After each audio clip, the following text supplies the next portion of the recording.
ॐ अथ श्री शिवमानसपूजा रत्नैकल्पितमासनं हिमजले स्नानं च दिव्याम्बरं नानारत्नविभूषितं मृगमदा मोदाङ्कितं चन्दनं जाति चम्पकबिल्वपत्ररचितं पुष्पं च धूपं तथा दीपं देवदयानिधे पशुपते हितकल्पितं गुह्यताम्। सौवर्णे नवरत्नखण्डरचिते पात्रे घृतं पायसं भक्ष्यं पञ्चविधं पयोदधियुतं रम्भाफलं पानकं शाकानामयुतं जलं रुचिकरं कर्पूरखण्डोज्ज्वलं ताम्बूलं मनसा मया विरचितं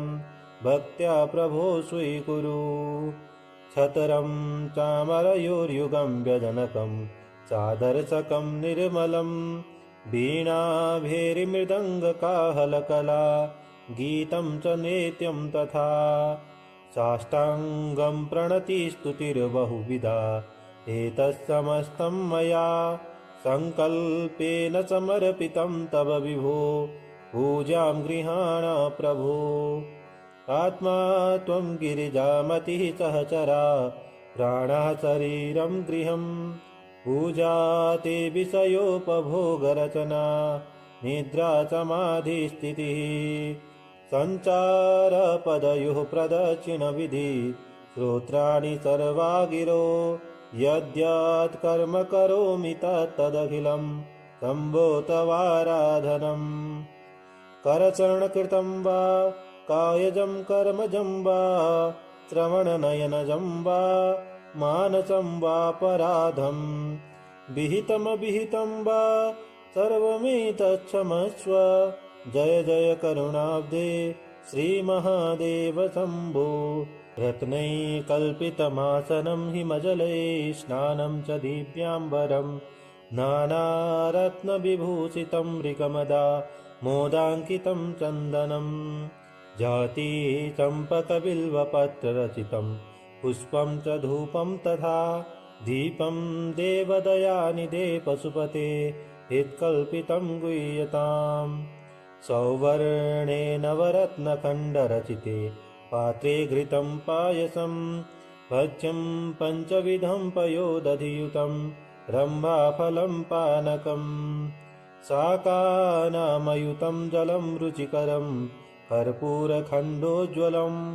ताम्बूलं मनसा मया विरचितं भक्त्या प्रभो स्वीकुरु। छतरं चामरयोर्युगं व्यजनकं चादर्शकं निर्मलं वीणाभेरिमृदङ्गकाहलकला गीतं च नेत्यं तथा साष्टाङ्गं प्रणतिस्तुतिर्बहुविधा एतत्समस्तं मया सङ्कल्पेन समर्पितं तव विभो पूजां गृहाण प्रभो। आत्मा त्वं गिरिजामतिः सहचरा प्राणः शरीरं गृहं पूजा ते विषयोपभोगरचना निद्रा समाधिस्थितिः सञ्चारपदयोः प्रदक्षिणविधि श्रोत्राणि सर्वा गिरो यद्यत् कर्म करोमि तदखिलं शम्भो तवाराधनम्। करचरणकृतं वा कायजं कर्मजं वा श्रवणनयनजं वा मानसं वापराधं विहितमविहितं वा सर्वमेतत्क्षमस्व। जय जय करुणाब्धे श्रीमहादेव शम्भो। रत्नैकल्पितमासनं हिमजले स्नानं च दिव्याम्बरं नानारत्नविभूषितं मृगमदा मोदाङ्कितं चन्दनं जाति चम्पकबिल्वपत्ररचितं पुष्पं च धूपं तथा दीपं देवदयानिधे पशुपते हितकल्पितं गुह्यताम्। सौवर्णे नवरत्नखण्डरचिते पात्रे घृतं पायसं भक्ष्यं पञ्चविधं पयोदधियुतं रम्भाफलं पानकं शाकानामयुतं जलं रुचिकरं कर्पूरखण्डोज्ज्वलं ताम्बूलं मनसा मया विरचितं भक्त्या प्रभो स्वीकुरु छतरं चामरयोर्युगं व्यजनकं चादर्शकं निर्मलं वीणाभेरिमृदङ्गकाहलकला गीतं च नित्यं तथा साष्टाङ्गं प्रणतिस्तुतिर्बहुविधा एतत्समस्तं मया सङ्कल्पेन समर्पितं तव विभो पूजां गृहाण प्रभो आत्मा त्वं गिरिजामतिः सहचरा प्राणः शरीरं गृहं पूजा ते विषयोपभोगरचना निद्रा समाधिस्थितिः सञ्चारपदयोः प्रदक्षिणविधि श्रोत्राणि सर्वा गिरो यद्यत् कर्म करोमि तदखिलं शम्भो तवाराधनम् करचरणकृतं वा कायजं कर्मजं वा श्रवणनयनजं वा मानसं वापराधं विहितमविहितं वा सर्वमेतत्क्षमस्व जय जय करुणाब्धे श्रीमहादेव शम्भो रत्नैकल्पितमासनं हिमजले स्नानं च दिव्याम्बरं नानारत्नविभूषितं मृगमदा मोदाङ्कितं चन्दनं जाति चम्पकबिल्वपत्ररचितं पुष्पं च धूपं तथा दीपं देवदयानिधे पशुपते हितकल्पितं गुह्यताम् सौवर्णे नवरत्नखण्डरचिते पात्रे घृतं पायसं भक्ष्यं पञ्चविधं पयोदधियुतं रम्भाफलं पानकं शाकानामयुतं जलं रुचिकरं कर्पूरखण्डोज्ज्वलं ताम्बूलं मनसा मया विरचितं भक्त्या प्रभो स्वीकुरु छतरं चामरयोर्युगं व्यजनकं चादर्शकं निर्मलं वीणाभेरिमृदङ्गकाहलकला गीतं च नित्यं तथा साष्टाङ्गं प्रणतिस्तुतिर्बहुविधा एतत्समस्तं मया सङ्कल्पेन समर्पितं तव विभो पूजां गृहाण प्रभो आत्मा त्वं गिरिजामतिः सहचरा प्राणः शरीरं गृहं पूजा ते विषयोपभोगरचना निद्रा समाधिस्थितिः सञ्चारपदयोः प्रदक्षिणविधि श्रोत्राणि सर्वा गिरो यद्यत् कर्म करोमि तदखिलं शम्भो तवाराधनम् करचरणकृतं वा कायजं कर्मजं वा श्रवणनयनजं वा मानसं वापराधं विहितमविहितं वा सर्वमेतत्क्षमस्व जय जय करुणाब्धे श्रीमहादेव शम्भो रत्नैकल्पितमासनं हिमजले स्नानं च दिव्याम्बरं नानारत्नविभूषितं मृगमदा मोदाङ्कितं चन्दनं जाति चम्पकबिल्वपत्ररचितं पुष्पं च धूपं तथा दीपं देवदयानिधे पशुपते हितकल्पितं गुह्यताम् सौवर्णे नवरत्नखण्डरचिते पात्रे घृतं पायसं भक्ष्यं पञ्चविधं पयोदधियुतं रम्भाफलं पानकं शाकानामयुतं जलं रुचिकरं कर्पूरखण्डोज्ज्वलं ताम्बूलं मनसा मया विरचितं भक्त्या प्रभो स्वीकुरु छतरं चामरयोर्युगं व्यजनकं चादर्शकं निर्मलं वीणाभेरिमृदङ्गकाहलकला गीतं च नित्यं तथा साष्टाङ्गं प्रणतिस्तुतिर्बहुविधा एतत्समस्तं मया सङ्कल्पेन समर्पितं तव विभो पूजां गृहाण प्रभो आत्मा त्वं गिरिजामतिः सहचरा प्राणः शरीरं गृहं पूजा ते विषयोपभोगरचना निद्रा समाधिस्थितिः सञ्चारपदयोः प्रदक्षिणविधि श्रोत्राणि सर्वा गिरो यद्यत् कर्म करोमि तत्तदखिलं शम्भो तवाराधनम् करचरणकृतं वा कायजं कर्मजं वा श्रवणनयनजं वा मानसं वापराधं विहितमविहितं वा सर्वमेतत्क्षमस्व जय जय करुणाब्धे श्रीमहादेव शम्भो रत्नैकल्पितमासनं हिमजले स्नानं च दिव्याम्बरं नानारत्नविभूषितं मृगमदा मोदाङ्कितं चन्दनं जाति चम्पकबिल्वपत्ररचितं पुष्पं च धूपं तथा दीपं देवदयानिधे पशुपते हितकल्पितं गुह्यताम् सौवर्णे नवरत्नखण्डरचिते पात्रे घृतं पायसं भक्ष्यं पञ्चविधं पयोदधियुतं रम्भाफलं पानकम् शाकानामयुतं जलं रुचिकरं कर्पूरखण्डोज्ज्वलं ताम्बूलं मनसा मया विरचितं भक्त्या प्रभो स्वीकुरु छतरं चामरयोर्युगं व्यजनकं चादर्शकं निर्मलं वीणाभेरिमृदङ्गकाहलकला गीतं च नृत्यं तथा साष्टाङ्गं प्रणतिस्तुतिर्बहुविधा एतत्समस्तं मया सङ्कल्पेन समर्पितं तव विभो पूजां गृहाण प्रभो आत्मा त्वं गिरिजामतिः सहचरा प्राणः शरीरं गृहं पूजा ते विषयोपभोगरचना निद्रा समाधिस्थितिः सञ्चारपदयोः प्रदक्षिणविधि श्रोत्राणि सर्वा गिरो यद्यत् कर्म करोमि तत्तदखिलं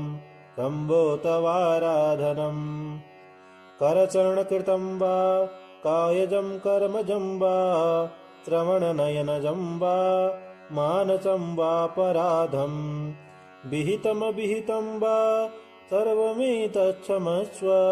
जय जय करुणाब्धे श्रीमहादेव शम्भो रत्नैकल्पितमासनं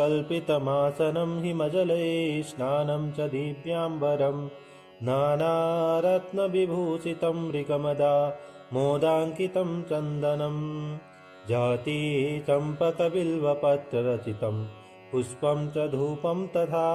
दीपं देवदयानिधे पशुपते हितकल्पितं गुह्यताम् सौवर्णे नवरत्नखण्डरचिते पात्रे घृतं पायसं भक्ष्यं पञ्चविधं पयोदधियुतं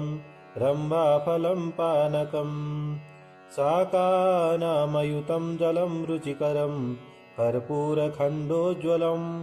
ताम्बूलं मनसा मया विरचितं भक्त्या प्रभो स्वीकुरु छतरं चामरयोर्युगं व्यजनकं चादर्शकं निर्मलं वीणाभेरिमृदङ्गकाहलकला गीतं च नृत्यं तथा साष्टाङ्गं प्रणतिस्तुतिर्बहुविधा एतत्समस्तं मया सङ्कल्पेन समर्पितं तव विभो पूजां गृहाण प्रभो आत्मा त्वं गिरिजामतिः सहचरा प्राणः शरीरं गृहं पूजा ते विषयोपभोगरचना निद्रा समाधिस्थितिः सञ्चारपदयोः प्रदक्षिणविधि श्रोत्राणि सर्वा गिरो यद्यत् कर्म करोमि तत्तदखिलं शम्भो तवाराधनम् करचरणकृतं वा कायजं कर्मजं वा श्रवणनयनजं वा मानसं वापराधं विहितमविहितं वा सर्वमेतत्क्षमस्व जय जय करुणाब्धे श्रीमहादेव शम्भो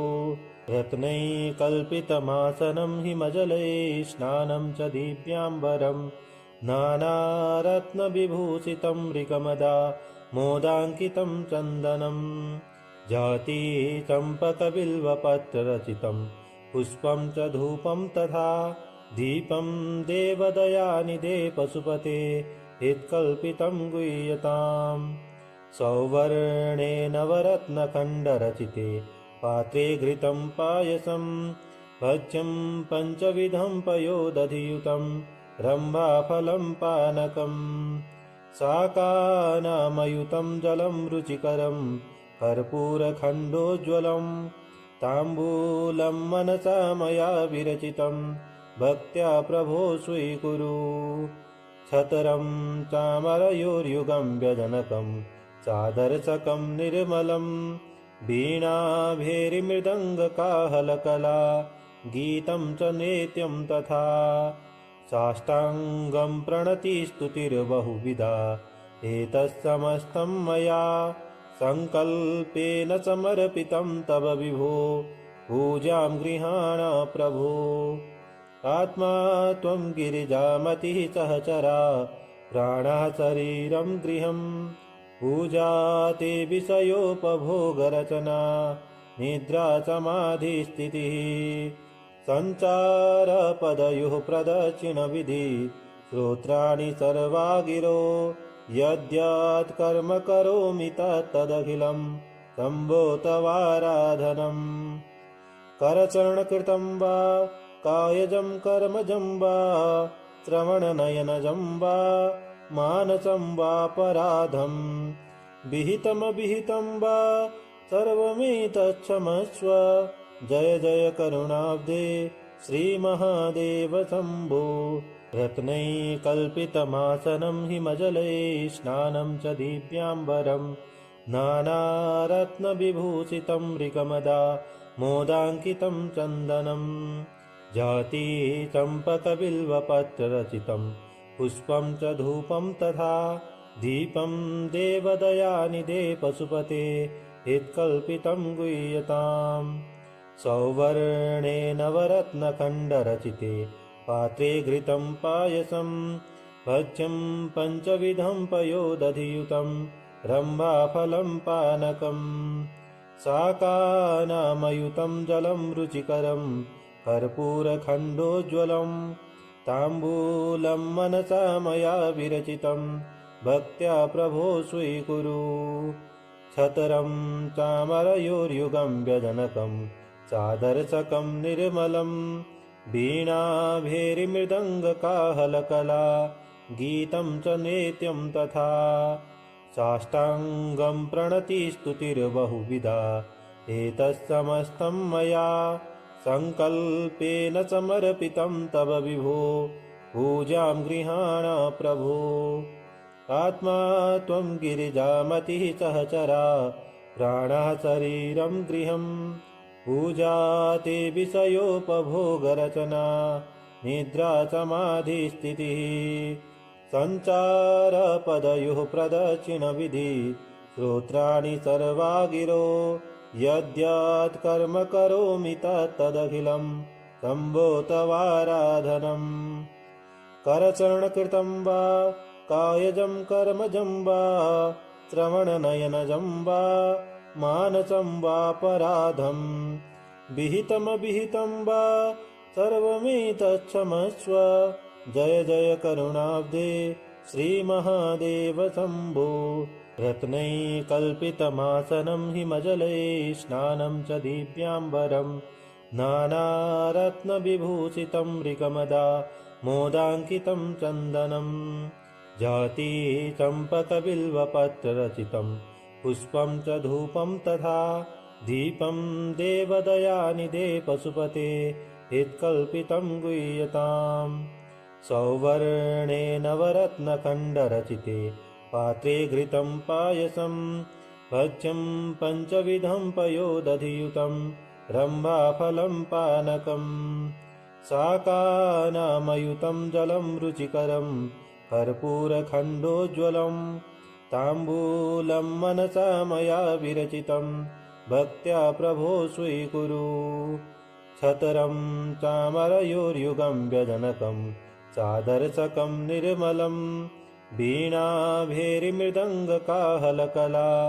गीतं च नृत्यं तथा साष्टाङ्गं प्रणतिस्तुतिर्बहुविधा एतत्समस्तं मया सङ्कल्पेन समर्पितं तव विभो पूजां गृहाण प्रभो आत्मा त्वं गिरिजामतिः सहचरा प्राणः शरीरं गृहं पूजा ते विषयोपभोगरचना निद्रा समाधिस्थितिः सञ्चारपदयोः प्रदक्षिणविधि श्रोत्राणि सर्वा गिरो यद्यत् कर्म करोमि तदखिलं शम्भो तवाराधनम् करचरणकृतं वा कायजं कर्मजं वा श्रवणनयनजं वा मानसं वापराधं विहितमविहितं वा सर्वमेतत्क्षमस्व जय जय करुणाब्धे श्रीमहादेव शम्भो जय जय करुणाब्धे श्रीमहादेव शम्भो इति श्रीमत्शङ्कराचार्य विरचिता शिवमानस पूजा सम्पूर्णा।